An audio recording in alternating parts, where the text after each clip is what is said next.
네, 자, 지난 시간에 이어서 70일의 마지막 문제 4번부터 6번까지 오늘 마무리 짓도록 하겠습니다. 지난 시간에 이 1, 2, 3번 할 때 마저 이제 이어서 빨리 올리려고 그랬는데 아주 허탈한 상황이 벌어졌습니다. 어제 이 마이크 요 배터리가 다 된 줄 모르고 주라고 열심히 촬영해 놨더니 나중에 보니까 소리가 없어요. 그 허탈함은 말로 표현할 수 없었는데, 자, 다시 배터리 충전하고 이제 나머지 문제 마무리하도록 하겠습니다. 자, 문제 4번. 일반전표 입력 및 매입 및 출전표 입력 메뉴에 입력된 내용 중 다음과 같은 오류가 발견되었다. 입력된 내용을 확인하여 정정하시오. 자, 우선 지난번 요령 가르쳐 줬죠? 8월 10일 날짜. 여기 보면 부가세에 대한 말이 없죠? 그러면 일반전표 입력 해서 날짜를 입력을 8월 10일 딱 하면 기존에 입력된 게 나올 겁니다. 차변에 퇴직급여, 대변에 보통요금 되어 있는데 뭐가 잘못됐는지 한번 확인해 볼게요. 자, 퇴직급여가 보면 500번대예요. 그러니까 공장이 생산부 직원들에 대하여 확정급여형 퇴직연금에 가입하고 1,560만 원을 보통요금 계좌에서 2차 예산화 개정 과목을 잘못 입력되었다. 왜 잘못됐죠? 자, 퇴직급여 500번대 됐고 대변에 보통요금 금액도 맞았는데, 자, 여기 있습니다. 확정급여형, 또 요거하고 약간 반대되는 개념이 확정 기여형 두 가지가 있죠. 자, 이거 아차하면 바꿔치기 됩니다. 자, 확정 기여형은, 자, 요거는 회사 아예 위탁해 버리는 겁니다. 노조에서 또는 직원들이 원하는 신탁회사에, 금융기관에 아예 위탁해서 맡겨버리는 겁니다. 그러니까 회사에서는 매년 결산시마다 직원들이 퇴직한다는 가정하에 급여를 그냥 줘버리면 끝이에요. 더 이상 회사 장부에는 기록할 필요가 없는 게 확정기여형, 일반적으로 DC형 그럽니다.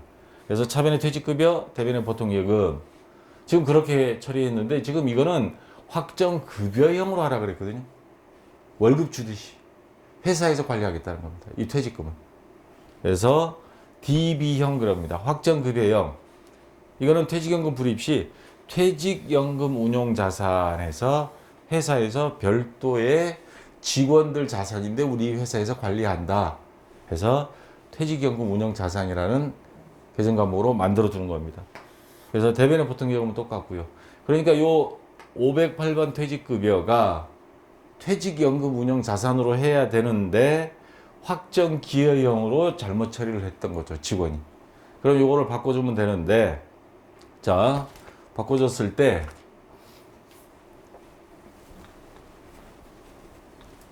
자, 이쪽 보시면요. 지금 현재는 508번 퇴직급여에 되어 있는데 확정급여형이다 그러니까 퇴직연금 운용자산이라는 개정 과목으로 바꿔줍니다. 퇴직연금 운용자산. 요것만 바꿔주면 됩니다. 그리고 퇴직연금 운용자산은 생산직이나 사무직이나 구분 없습니다.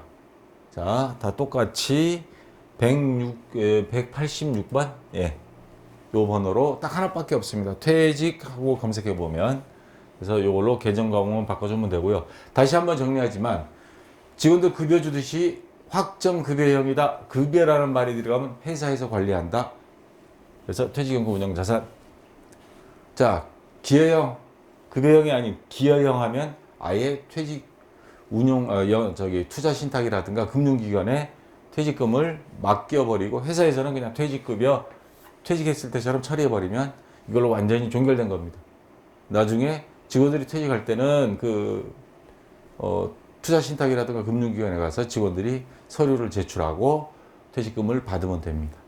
자, 요거 기여형이냐 급여형이냐 구분할 수 있을 정도로 여러분들이 생각만 확실하게 해두면 요 함정을 파놔가지고 걸려들기 바라는 문제였습니다. 자, 2번 문제. 10월 10일 현금으로 지급한 운반비 55,000원. 근데 부가가치세 포함입니다. 그러니까 5만 원에 5천 원이죠. 운반비. 원재료 매입 시 운송 비용이에요. 그리고 대박 용달로부터 수기로 작성된 세금계산서를 발급받아 일반전표에 입력해 버렸습니다. 자, 이게 어떤 내용이냐면 운반비 5만 원을 지급하면서 거기에 부가세까지 하니까 5만 5천 원. 이거 현금으로 지급했습니다. 근데 요거에 부가가치세가 있는 건데 전자 생매선서를 맨날 주고받다가 이렇게 수기로 받게 되면 아차하는 순간에 일반 전표 잘못 입력할 수 있어요. 그래서 일반 전표에 입력된 10월 12일 가서 보면 차변의 운반비 55,000원, 대변에 현금 55,000원 이렇게 입력되어 있습니다. 이 입력은 지금 두 가지가 잘못됐죠. 첫째는 일반 전표 입력이 아닌 매입 매출 전표 입력해야 된다는 거. 왜? 부가세가 있으니까. 그 다음 두 번째 잘못된 게 있습니다. 이거 원재료 매입 시 들어가는 운반비는 매입할 때 운반비는 어떻게 해야 돼요? 계정 과목이 원재료에 포함돼야죠. 다시 말해서 이거는 원재료가 돼야 됩니다. 그래서 요 잘못된 거 10월 10일 일반 전표 입력은 여기 클릭하면 나머지 다 생기죠. 그래서 삭제 버튼으로 삭제해 주시고 매입 매출 전표 입력으로 갑니다. 날짜 10월 10일. 그 다음에 유형에 가서 우리가 돈을 지불하면서 매입한 형태가 되는 거죠. 그래서 뭐예요? 과세 매입 51번입니다.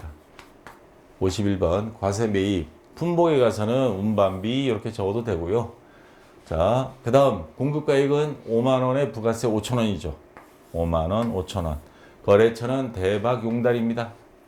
자, 이렇게 해주고 사업자 번호 자동으로 생기고요. 그 다음에 전자에 가서 수기 세금계산서 받았죠. 전자는 해당 없고요. 분계는 대변의 현금이니까 분계 유형은 현금해도 되고요. 혼합해도 됩니다. 자, 여기서는 차변 대변 다 보기 위해서 그냥 혼합으로 한번 해볼게요. 자, 이쪽에 보면 부가가치세 대급금 5,000원 지불한 거, 자, 5,000원 나오고요. 그 다음에 요거 아까 이 운반비 5만 원은 원재료 매입에 관련된 운반비니까 매입 재비용으로 해서 매입 금액에 포함해야죠. 그래서 원재료 5만 원. 자, 그 다음 대변에 현금으로 지불했습니다. 현금 5만 5천 원. 자, 요렇게 일반 전표 입력 삭제하고 매입 매출 전표 입력으로 가서 부가세 반영하고 그리고 여기 운반비라고 되어 있는 거 원재료 매입에 들어간 거기 때문에 원재료라는 계정 과목을 써주면 되겠습니다. 자, 쉬운 듯 하면서도 조금 비비 꼬아놓고 함정을 파놨어요. 자, 5번 문제. 자, 결산 정리 사항인데요. 결산 정리 사항은 다음과 같다. 해당 메뉴 입력하시오. 구입 당시 자산으로 회계 처리한 본사 관리부, 판매비 관리, 일반 관리비 처리했겠죠. 자, 소모품 단가 2만원 10개입니다. 그러면 20만원어치. 그중 기말 현재 2개가 재고로 남아있다. 그러면 8개는 사용했다는 거고 사용분에 대하여 비용 처리할 것. 자산으로 했었다 하니까 차변의 소모품 20만원, 대변에 뭐 현금 줬으면 현금 이렇게 얘기했죠. 그 중에 16만원은 썼어요. 8개는. 그러면 그 8개에 대한 16만원은 자산으로 남아있는 거를 비용으로 처리하라는 소리입니다. 그래서 소모품 자산감소 대변에 16만원, 차변에 소모품비로. 그래서 차변에 소모품비 16만원, 대변에 소모품 16만원. 자, 이렇게 입력해주면 되겠습니다. 자, 이거는 뭐 그렇게 어려운 건 없고요. 자, 이거 안 나왔던 문제가 하나 나왔습니다. 70일내는 은근히 조금 합격률이 떨어질 수밖에 없게끔 출제가 된 것 같아요. 기말 현재 보유하고 있는 감가상각 대상 자산은 다음과 같다 해서 여기 보면 기계장치 있습니다. 회사는 고정자산 등록 메뉴를 이용하여 계산된 상각 범위액을 감가상각비로 반영하시오. 자, 그럼 이거 프로그램 들어가 봐야 되겠죠. 그래서 여러분들 메뉴의 하단 쪽에 보면 고정자산 및 감가상각의 고정자산 등록이라는 메뉴가 있습니다. 자, 이거 시험에 거의 안 나왔던 건데 이번 70일에 나왔는데요. 이 메뉴에 들어가면 자, 이런 메뉴가 이렇게 뜹니다. 자, 하나씩 해볼게요. 우선 자산이 뭐죠? 기계장치죠. 기계장치. 자, 여기 고정자산 등록 메뉴에 가서 기계장치 검색해서 206번. 자, 그러면 엔터 치면 기계장치의 취득전월일 상각방법 정률법은 자동으로 지금 세팅이 되어 있습니다. 이 원래 문제에. 그럼 보세요. 취득전월일 2016년 2월 27일 이미 되어 있고요. 코드번호 101번 이미 되어 있습니다. 만약 없으면 여러분들이 입력하면 돼요. 없으면. 자, 그 다음에 취득원가 2,400만 원입니다. 기초가액. 여기 와서 2,400만 원 입력을 해주고요. 자, 여기까지 됐습니다. 그 다음에 전기말 감가상각누계액 900만 원. 자, 여기 전기말 감가상각누계액이라고 있습니다. 여기 900만 원 입력해 주세요. 그 다음에 경비 구분은 제조. 자, 여기 보시면 경비 구분 쭉 내려오다 보면 어디 있는데, 여기 있네요. 14번 경비 구분 500번대 제조. 그럼 제조 원가로 들어갑니다. 내용 연수는 5년이에요.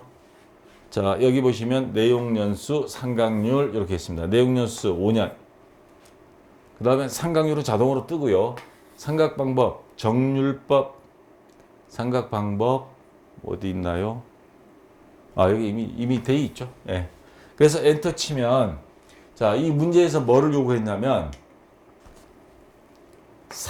이렇게 이용해서 계산된 상각 범위액을 감가상각비로 처리해라 그랬습니다. 그러면 상각 범위액, 자, 상각 범위액, 여기 있네요. 12번 자리. 상각 범위액 676만 5천 원. 요 676만 5천 원을 올해 단기 기계장치 감가상각비로 해서 회계 처리하시오라는 겁니다. 자, 고정자산 등록 메뉴에서 이렇게 일단 세팅을 다 하니까 금액은 자동으로 만들어졌어요. 요 금액을 그러면 원래 결산 시에 감가상각비로 계산하는 방법은 두 가지가 있습니다. 일반 전표 입력 가서 차변의 감가상각비, 대변의 기계장치 감가상각누계 이렇게 해도 되고요. 또 한 가지 방법은, 자, 저는 개인적으로 결산 정리를 좋아합니다.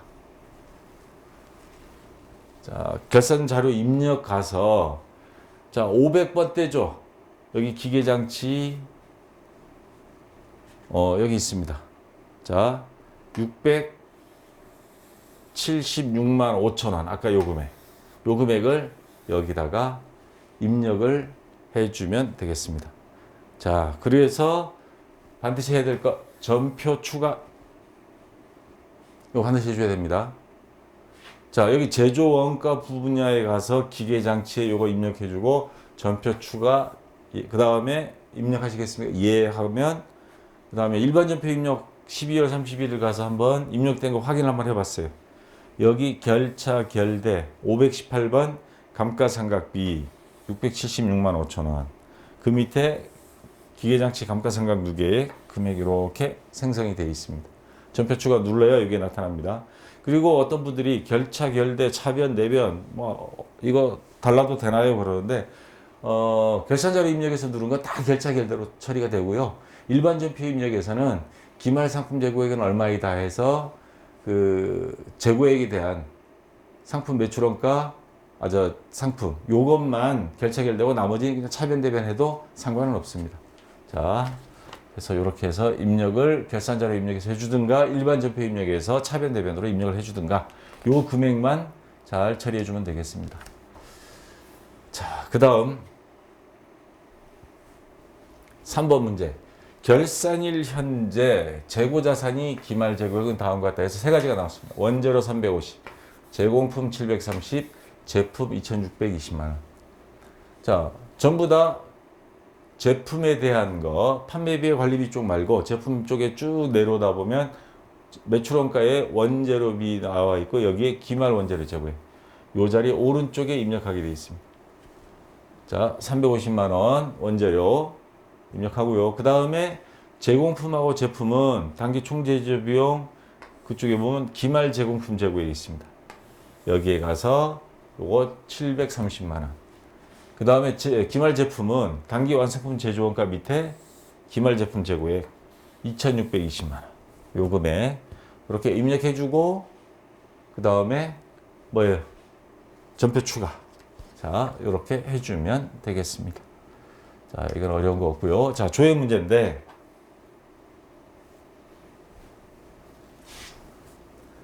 다음 사항을 조회하여 답안을 이론 문제 답안 작성 메뉴에 입력하시오. 2017년 제1기 예정 신고 기간 1월부터 3월과 확정 신고 기간 4월부터 6월이 매출 세금 계산서 발급 매수의 차이는 얼마인가? 그러면 세금 계산 부가가치 쪽에 가서 요 세금 계산서에 대한 거니까 세금 계산서 합계표라는 장부가 있습니다. 여기 가서 이거 부가가치세 신고서 눌러서는 몇 매인지 알 수가 없어요. 발급 매수. 세금계산서. 자, 이런 경우는 세금계산서 집계 합계표 메뉴 가서 우선 1월부터 3월 날짜 2017년 1월부터 3월까지 정기신고 그냥 엔터 치면 여기 보면 매출세금계산서 총합계. 자, 매출세금계산서 발급 매수라 그랬죠. 총합계에서 구분란에 보면 매출 처수는 18개인데 세금계산서는 32개예요. 자, 합계가 이 합계 보면 되죠. 32개 매수. 그러면 발급 매수 차이는 얼마인가? 그럼 1월에서 3월까지는 32매고 세금계산서. 그 다음에 4월부터 6월. 4월부터 6월에서 정기시고 그냥 엔터 치면 여기 보면 매출, 그 다음에 매출 세금계산서 총합계. 자, 아까처럼 합계 매수 20매입니다. 마이너스 20매. 그러면 12매가 정답이 되겠죠. 그 차이는. 그래서 12매를 그냥 입력해주면 되겠습니다. 자, 그 다음 2번 문제.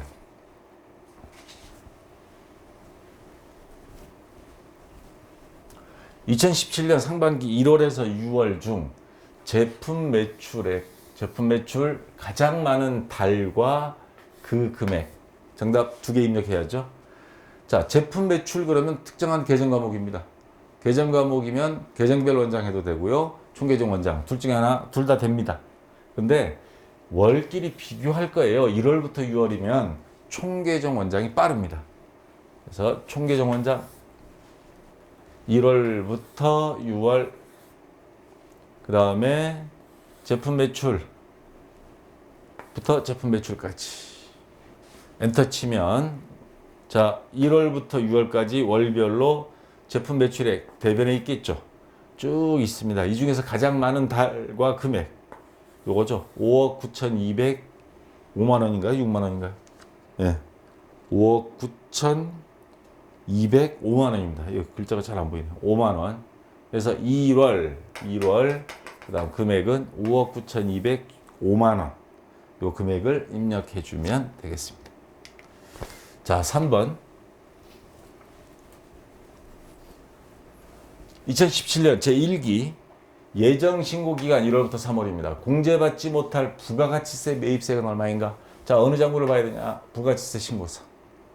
부가가치세 신고서 딱 가서 거기에서 보면 공제받지 못할 부가가치세 매입세액 요거를 찾으면 돼요. 항목 있습니다. 공제받지 못할 매입세액 중에 공제받지 못할 매입세액 16번 자리에 있습니다. 자, 세액은 얼마인가 했습니다. 금액이 아니고 금액은 100만 원인데 요거에 대한 10% 10만 원 요게 정답입니다. 자, 세액은 얼마인가? 금액은 얼마인가 하면 100만 원이지만 여기서는 세액이니까 10만 원. 이게 정답이 되겠습니다. 자, 여기까지 다 됐는데요. 어차피 요 70일 내에 강의 듣는 것도 조금 혼란스럽죠. 왜냐하면 그 난이도도 난이도지만 평상시에 안 나왔던 문제들이 조금 이렇게 나와버리면 수험생들은 좀 당황하는 수가 있습니다. 그럴 경우에 가장 무한 요령이 문제를 자세히 보시고요. 문제 시킨 지시사항대로 하나씩 들어가면 됩니다. 특히 가장 그 어려웠던 부분이 실무시험 문제 1번에 3번 같은 경우. 요거 아마 항목한 사람들 많을 겁니다. 정기분 재무상태비, 정기분 원가명세서, 정기분 손익계산서 요거 순서대로 설사 어떤 하나 틀리더라도 한 문제당 1점씩이니까 3점은 건질 수 있는 거거든요. 그다음 오늘 한 것 중에서도 보면 그 문제를 자세히 읽다 보면 여러분들이 어떤 힌트를 얻을 수 있는 그런 것들이 있으니까 특히 아까 문제 5번에 2번 같은 경우 요 삼각 범위액을 감가상각비로 반영하시오. 삼각 범위액이란 글자가 안 보이면 굉장히 당황할 수밖에 없습니다. 이 문제 잘 보시고 저희 따라하면 합격 점수 70점 넘기는 데는 뭐 그렇게 불가능한 건 아니니까요. 자, 이번 72일 시험 열심히 하시고 좀 반복 연습하시고 꼭 합격하시기 바랍니다. 자, 수고했습니다.